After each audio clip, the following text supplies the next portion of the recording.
y esto es Hablemos del Mundial sin hablar de fútbol. La música está presente en la mayoría de los eventos culturales y deportivos a nivel global, y los mundiales de fútbol no son la excepción. Tomemos dos canciones inolvidables que nos invitan a pensar en músicas populares y tecnologías de producción.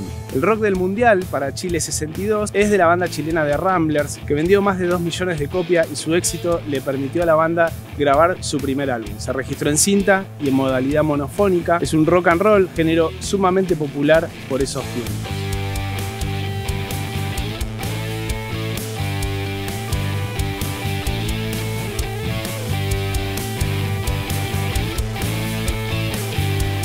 Una estate italiana para Italia 90, compuesta por Giorgio Moroder e interpretada por Gianna Nannini y Edoardo Bennato, también está conectada con la música de su tiempo. Guitarras eléctricas distorsionadas y armonizadas, propias del heavy metal y el glam rock, ritmo de pop rock y voces desgarradoras junto a una progresión de acordes épica, hacen de esta una canción inolvidable para aquellos que andamos por los 40. Estamos hablando de los comienzos de la era del CD y la grabación en discos rígidos.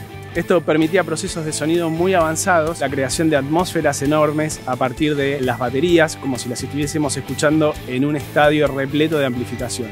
Y por último, la magia de Giorgio Moroder como productor y el uso de sintetizadores que ya se encontraban en un estadio muy avanzado de desarrollo tecnológico.